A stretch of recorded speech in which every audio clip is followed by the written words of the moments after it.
Hi everyone, my name is Mohammad Afridi. आज हम लोग पढ़ने जा रहे हैं एपी, जिसको फुल फॉर्म में अरिथमेटिक प्रोग्रेशन भी कहा जाता है। इसको हिंदी मीडियम वाले स्टूडेंट समांतर श्रेणी भी कहते हैं। क्लास 10 के 5 चैप्टर में मौजूद समांतर श्रेणी, इससे बहुत सारे क्वेश्चन आते हैं बोर्ड एग्जाम में क्लास 10 के। और ये वीडियो जो है सीबीएसई एंड बीएसई दोनों बच्चों के लिए है। किस तरीके से क्वेश्चन को बनाया जाएगा, इस वीडियो में हम पूरे कॉन्सेप्ट को जानेंगे, हर एक चीज को। सबसे पहले हम देखेंगे कि what is arithmetic progression. Arithmetic progression को ही शॉर्ट फॉर्म में क्या कहते हैं? एपी कहते हैं, याद रखिएगा। और इसका हिंदी नाम जो होता है वो क्या होता है? समांतर श्रेणी। समांतर श्रेणी का मतलब क्या होता है? वैसा नंबर लाइन जो एक सीक्वेंस में चल रहा हो। कैसा नंबर लाइन? वैसा नंबर सिस्टम, नंबर लाइन जो कि एक क्या हो? सीक्वेंस में हो। उसका जो डिफरेंसेस है वो क्या हो? इक्वल हो। जरा यहाँ से चेक करेंगे तो फर्स्ट में क्या है? 3 है आपका, उसके बाद 7 है। तो इन दोनों के बीच में कितना का डिफरेंस है? 4 का है ना? 4 का है। फिर इन दोनों में चेक कीजिएगा तो इसमें भी 4 का है, इन दोनों में चेक कीजिएगा तो इसमें भी 4 का है, इन दोनों में चेक कीजिएगा तो इसमें भी 4 का है, इन दोनों में भी चेक कीजिएगा तो सब में 4 ही 4 का है। तो वैसा समांतर श्रेणी जो दो नंबरों के बीच में, दो टर्मों के बीच में सेम मतलब इक्वल कॉमन डिफरेंस निकलता हो, उसी को कहा जाता है समांतर श्रेणी। समांतर श्रेणी अगर मान लो यहाँ पे 5 दिया हुआ है, 5 के बाद फिर यहाँ पे 8 आ गया और 8 के बाद क्या आ जाएगा बाबू? अगर यहाँ 12 आ जाएगा तो ये इन दोनों के बीच में डिफरेंस 3 का है ना? 3 का है। 5 में 3 जोड़ा तो 8 हो गया। पर यहाँ पे देखो तो 8 के बाद क्या हो गया? यहाँ पे 4 का डिफरेंस है। तो ये आपका एपी नहीं कहलाएगा। एपी तभी कहलाएगा जब दो नंबरों के बीच में क्या मिलता हो? दो नंबरों के बीच में जो डिफरेंसेस है वो आपका इक्वल होनी चाहिए, इक्वल होनी चाहिए। दैट मीन्स यहाँ देखो इक्वल इक्वल 4 4 4 है कि नहीं? सब जगह सारे डिफरेंसेस कितने हैं? 4 4 के हैं।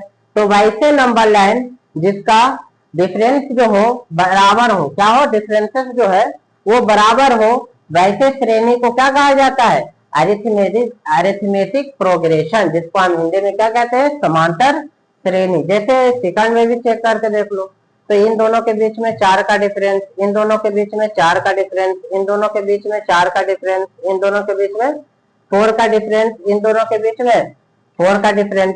तो ऐसा तुमको नहीं लग रहा कि एक सीक्वेंस में नंबर लाइन बैठे हुए हैं?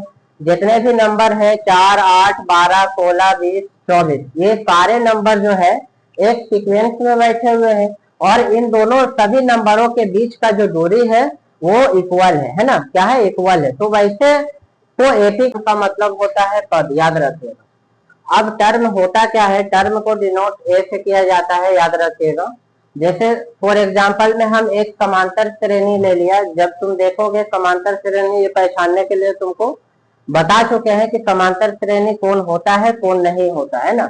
दो नंबरों के बीच में जिसका कॉमन डिफरेंस बराबर हो, वैसे सीक्वेंस को क्या कहा जाता है? समांतर श्रेणी। दैट मीन्स एपी कहा जाता है। अब हम जानते हैं कि इस समांतर श्रेणी में जितने भी नंबर बैठे हुए हैं, आखिर इसको क्या कहेंगे? तो बाबू टर्म के बारे में जानेंगे। और टर्म क्या होता है सर? उसको हिंदी में बोला जाता है पद। जैसे फॉर एग्जाम्पल में इसको कहा जाएगा A1 मतलब कि पहला पद, इसको कहा जाएगा A2 मतलब दूसरा पद, इसको कहा जाएगा A3 मतलब तीसरा पद, इसको कहा जाएगा A4 मतलब चौथा पद, और इसको कहा जाएगा A5 मतलब पांचवा पद। तो ये जो है आपका पद होता है। इसी के द्वारा हम जानते हैं कि किस तरीके से मेरा जो नंबर है उसको हम क्या बोलेंगे। जैसे A4 बोला तो 16 हो गया, A3 हो गया आपका 12 के जगह पे 12 है तो 12 कहलाएगा, या फिर कोई और श्रेणी लेंगे तो और कुछ भी रहेगा। पर ये जो है आपका पहला वाला A1 ही होगा, दूसरा वाला A2 होगा, A3 आपका तीसरा वाला नंबर जो भी रहेगा वो होगा, चौथा वाला जो होगा वो आपका A4 होगा, और पांचवा वाला जो होगा A5 होगा। ये चेंज नहीं होगा बाबू, ये चेंज हो सकता है। जो भी नंबर आप मन से ले सकते हो कॉमन डिफरेंस। अब ये पद क्या होता है? मान लिया आपको पांचवा दिया हुआ है, आपको छठा निकालना है कि सर हमको छठा पद क्या होगा। तो इसको जो है इसका कुछ तोड़ भी है बाबू। A1 को A1 ही माना जाता है, हमेशा याद रखिएगा। अगर आपसे पूछ ले A4 या फिर A5 तो इसका फॉर्मूला बनता है A2 बराबर A प्लस डी, मतलब कि 1D, याद रखिएगा 1D, याद रखिए। और इसको कहा जाता है A3 बराबर A प्लस 2D, मतलब A3 है तो यहाँ पे 2 हो जाएगा, A4 है तो यहाँ पे क्या हो जाएगा, 2 के जगह 3 हो जाएगा। जैसे इधर देख लो, A4 है तो A4 बराबर A प्लस 3D हो गया, और A5 अगर रहेगा तो A5 बराबर क्या हो जाएगा, A प्लस 4D। तो इसके द्वारा हम डायरेक्टली पद को निकाल सकते हैं, सिर्फ मेरा अगर A1 रहेगा दिया हुआ, A2 रहेगा तब। जैसे तुम देखो कि हमको 5वां पद निकालना है, सर इस नंबरों का हमको 5वां या फिर 50वां निकालना है पद, तो किस तरीके से निकालेंगे, तो इसी फॉर्मूला के द्वारा आप निकाल सकते हो। याद रखना, जैसे हमको 5वां पद निकालना है, इसका 5वां पद मतलब छठा पद, 5वां तो दिया हुआ है, छठा निकालना है। तो मान लिया हमको A6 निकालना है, तो A6 का फॉर्मूला क्या होगा, A प्लस 5D। तो A बराबर क्या है आपका 4 है, तो 4 के जगह 4 रखेंगे, प्लस के जगह प्लस 5 और इंटू डी, डी कितना है बाबू, यहाँ देखोगे तो 4 का डिफरेंस है ना, 4 के डिफरेंस है, तो यहाँ पे क्या हो जाएगा 4 रखा जाएगा, मेरा कॉमन डिफरेंस है। तो डी का D4 क्या होता है, कॉमन डिफरेंस होता है, याद रखिएगा कॉमन डिफरेंस, याद रखिएगा, मतलब कि कॉमन डिफरेंस होता है। और डी मतलब क्या हुआ कि ये दोनों नंबरों के बीच का कितना डिफरेंस है, वही डी कहलाता है, याद रखिएगा। तो हम इसको करेंगे तो देखो 4 प्लस 20 कितना हो गया आपका, 24 हो गया, मतलब छठा पद जो होगा इसका क्या हो जाएगा 24 होगा। आपको 7वां निकालना है या फिर 10वां निकालना है या तो 12वां निकालना है, ऐसे ऐसे करके आप 100 टर्म में भी निकाल सकते हो। तो किसके मदद से निकाल सकते हो, आप इसी के मदद से निकाल सकते हो, टर्म के मदद से निकाल सकते हो। A1 तो A1 ही रहेगा, A2 आपका A प्लस B कहलाएगा, और A3 आपका A3 क्या कहलाएगा, A प्लस 2D कहलाएगा। मतलब A4 है तो यहाँ पे 3 कहलाएगा, अगर A5 है तो यहाँ पे 4 कहलाएगा, अगर A6 निकालना है तुमको तो 5D कहलाएगा, याद रखना दिमाग में। इस तरीका से हम किसी भी पद को निकाल सकते हैं, और डायरेक्टली हम निकाल सकते हैं इस फॉर्मूला से किसी भी पद को।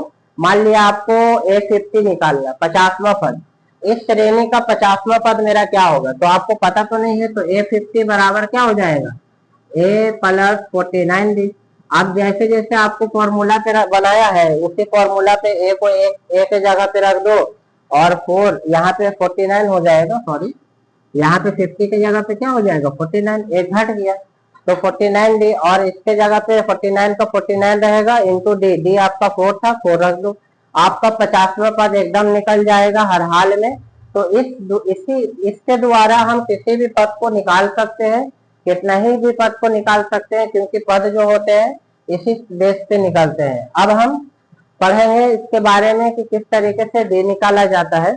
तो याद रखिए, डी का मतलब मान लो हम कोई समांतर श्रेणी ले लें, समांतर श्रेणी जैसे 5 हो गया, 10 हो गया, 15 हो गया, ये आपका 20 हो गया, ये आपका 25 हो गया, ये आपका 30 हो गया। देखोगे सभी नंबरों के बीच में 5-5 का डिफरेंसेस है, और जब सभी नंबरों के बीच में 5-5 का डिफरेंसेस है तो ये मेरा क्या कहलाएगा, समांतर श्रेणी कहलाएगा, याद रहेगा दिमाग में। समांतर श्रेणी तो पहला वाला को कहा जाता है A1, ये आपका हो गया A2, और ये आपका A3 हो गया, ये आपका A4 हो गया, और ये आपका A5 हो गया, ये आपका A6 हो गया। मतलब 30 पद A6 में कौन है, 30 है। तो देखो सभी नंबर जो है चेंज हो सकते हैं, पर इसका जो बीच का डिफरेंस है तो बाबू 5-5 का है, 5-5 का है। तुम ध्यान से देखो तो 5-5 का लग रहा है, टेबल हम पढ़ रहे हैं ना। तो वैसे श्रेणी कहलाएंगे थी जिसके बीच में कॉमन डिफरेंस क्या होगा, सेम होगा, है ना, कॉमन डिफरेंस क्या होगा, सेम होगा। तो सर कॉमन डिफरेंस किसके द्वारा निकलेगा, तो कॉमन डिफरेंस निकालने का फॉर्मूला होता है कॉमन डिफरेंस, कॉमन डिफरेंस निकालने का बाबू फॉर्मूला होता है, याद रखिएगा। इसको डिनोट किया जाता है डी से, याद रखिएगा दिमाग में। और इसका निकालने का फॉर्मूला होता है, यहाँ पे देखो ध्यान से, कॉमन डिफरेंस निकालने का, तो इसको कहा जाता है डी बराबर A2 माइनस A1। मतलब कि यहाँ देखो A2 आपका ये है 10 और A1 आपका 5 है, तो यहाँ पे रखो 10 और माइनस का माइनस और इधर 5, तो कितना हो जाएगा 5 हो जाएगा। मतलब आपका कॉमन डिफरेंस आपको पता ही था कि 5-5 का, तो आप 5 निकल गया। तो इसके द्वारा भी आप क्वेश्चन से बड़े क्वेश्चनों का कॉमन डिफरेंस इस तरीका से निकालेंगे ये तो आपको एक सीक्वेंस इजिली दे दिया गया है, हम बताने के लिए आपको एक श्रेणी दे दिया ताकि आप समझ जाओ कि हाँ सर बता रहे हैं कि कॉमन डिफरेंस का फॉर्मूला ये हो सकता है। तो ये भी आप ट्रिक रखिएगा, फॉर्मूला अपने दिमाग के अंदर रखिएगा कॉमन डिफरेंस निकालने के लिए।